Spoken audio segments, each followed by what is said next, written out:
Today I've got Olight's new small tactical light, the Warrior Mini. This light here is in the desert tan color, but it's also available in black and a camo. It produces 1500 lumens, has a tail switch as well as a side switch, and a TIR optic. Thanks to Skybin for sending this to me to look at and review. Make sure to check them out in the comments below, as I'll have a link to where you can pick up this light if you're interested. And while you're there, don't forget to follow me on social media. I've got links to my Instagram and Facebook pages where I try to post some industry news, what I'm working on, and what's coming up next for review.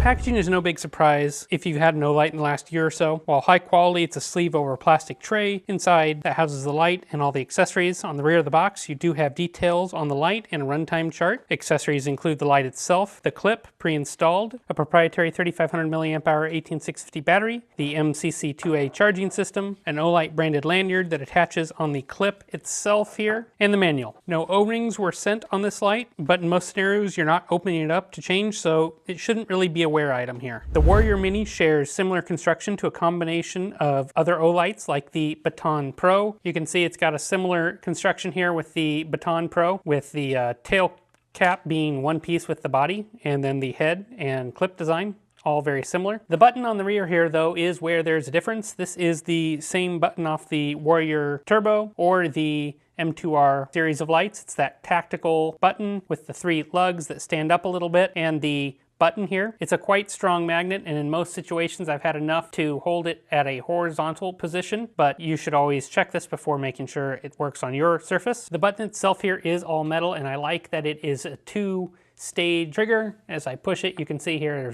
there's a like a low and then a turbo. However, that's kind of mushy and squishy feeling. It's not real definitive. It doesn't have a detent or anything like that. I love the texture on the body here. It's pretty aggressive. It's kind of like little triangles. Feels great in the hand. It really locks in there. It feels great with the gloves too. It's probably the most aggressive that Olight has had on any of their lights, but I do think you'll see some wear in the pocket if you decide to EDC this light because of how aggressive it is. The head here internally has a short spring and then a ring with three little pogo pins. This is a little different from what we've seen in the past from other Olights. The threads here are nice and anodized and greased. They are square. And while I've got it apart, here is the battery that it comes with, 3500 mAh, and it is proprietary with the positive and negative all on the positive side.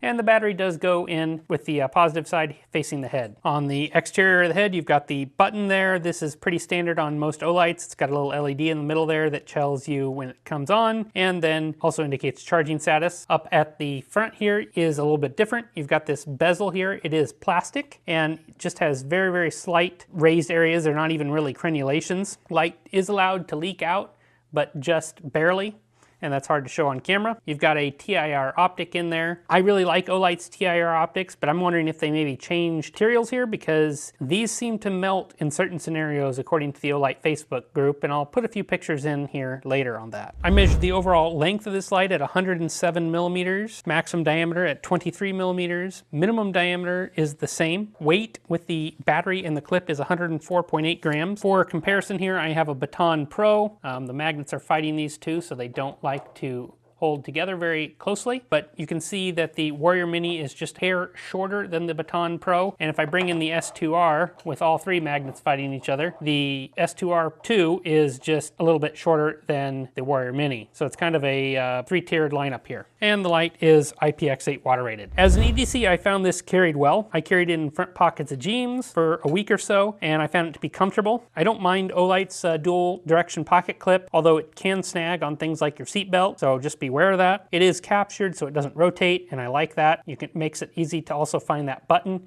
because you always know the clip faces down. With this being a tactical light and being a heads up position in your pocket, you can pull it out like this and you do switch it around, either click on or to click on with the tail cap. There have been a few cases online where I've seen the light activated in someone's pocket and causing melting damage, either burning them or melting and burning their clothes. When that happens, it tends to kind of melt and burn the lens here too.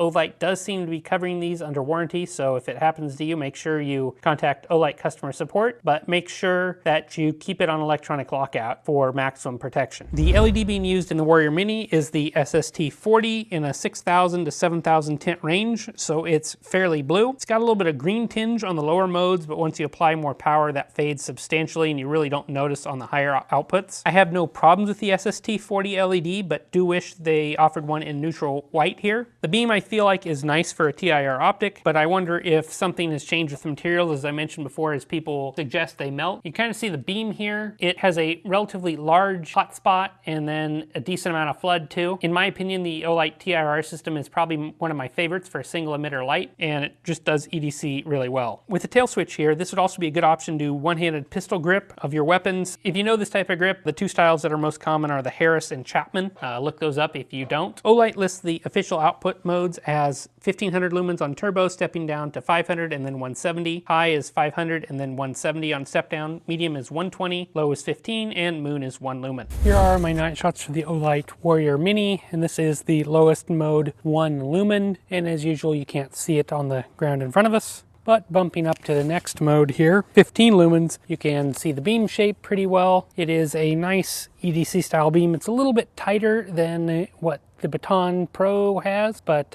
nice beam overall. Bumping up one more, here's 120 lumens. And we can see it starts to throw out here fairly nicely. This is running the SST40 LED at about a 6,000 to 7,000 tint range. Olight doesn't give an official tint range. And this is high 500 lumens. Again, nice amount of light output. I do wish it was a little bit warmer beam tint or more neutral, but it's not too terrible. And here is the highest mode of 1500 lumens. Throws to the neighbor's fence there, no problem. Overexposes mine. Not an issue, but doesn't really go much further than that. Good overall EDC style beam. And here is strobe. So here is the Olight Baton Pro. This is at 600 lumens, which is at high mode. Also the SST40 LED. You can see it's a little bit broader beam than what the Warrior Mini has. It's a little bit tighter. Also the same LED, about 500 lumens. So here is the Baton Pro. This is 2000 lumens. And the Warrior Mini 1500. Very similar amounts of light output, and the big difference is there that Warrior Pro is just a little bit tighter beam profile than the Baton Pro has here. One more thing to mention here about the Baton Pro is that two-stage tail switch in the back. Here is half press and full-on 1500 lumens. For heat and runtime, this light's able to maintain 98% of relative output until the 2-minute mark. It's a timed step down before stepping down to 32% relative output. At that point, output is very flat for 3 hours and 34 minutes. From there, you get another hour at about 12% relative output before stepping down. FL1 output I tested was 4 hours and 18 minutes, but the light will continue if you let it. It ran out to 8 hours and 33 minutes, suggesting there's no low voltage protection. It shut off at 2.735 volts, which I suspect is where the battery protection kicks in. It's a little bit lower than what I like to run my cells to, but not serious danger. Max heat I saw was 46C at the 10-minute mark. The UI on the Warrior Mini is the same as what's the Olight M2R Pro, also with the button out back. It has 2 buttons for operation. First is that two-stage still switch for more tactical operations, and then that front switch for your more EDC type tasks. And it's the basic UI for most parts. With the front switch, you can press and it'll cycle through low, medium, high, double press to go to turbo, triple click to go to strobe, from off, long press to go to moonlight. The tail button, when you press it, you get medium in configuration 1, and then full press gives 1500 lumens. And configuration 2, the tail switch goes to turbo on half press and full strobe in full press. And to switch, make sure you check the manual. And like I mentioned before, if you plan to use this as an EDC, make sure you know how to use lockout mode, and I'd strongly recommend doing that so you don't have any surprises with burned clothes. Warrior Mini also comes with Olight's MCC1A charging system. That's that standard blue cable that connects here on the back. I left mine in another room. The magnetic charging system is convenient and easy, but does require that proprietary battery that I showed earlier, and the Warrior Mini is no different. The proprietary battery goes with the positive and negative terminals facing forward, which isn't always the case in older Olights. I saw total charging time take 2 hours and 35 minutes, and as usual, my charging monitoring system doesn't like the drops in current that the MCC2A charging system does, so my graph's not 100% complete here. Max charge rate I saw was 1.3 amps at 1 hour and 16 minutes, and a full battery measured 4.145 volts. So for me, the pros are, I'm a big fan of the desert tan color, and it's a great fit and finish for production light. I've also enjoyed EDCing this light, and it's just nice and slim. Kind of makes you forget that these Olight series of lights do make great EDCs. The cons are that plastic inner bezel. It's more prone to scratching here and just a little bit different. Melting lenses seems to be a bit of an issue with this light. I suspect a material change is the cause of that. And proprietary battery is a con here. It's more expensive than normal, but in this case it will charge in a traditional bay charger. The two words I'd use to describe the Olight Mini Warrior is practical tactical. Sure, you can use it tactically with that rear tail switch, despite being a bit mushy and a tad hard to predict where it works. Well, I find myself using it in an EDC role too. The two-stage switch is a much better option than just a straight to turbo like you find on other tactical lights that I've reviewed recently, at least in my EDC style usage. The UI here is the same as other Olights too, so you don't necessarily need to learn a new eye just for this light. It makes switching between lights easier, and the Olight TRs are my favorite for single emitter lights. Some things don't change though. That proprietary battery required here means that you've got to use that Olight battery and pay a premium for it. It also has that cool emitter, which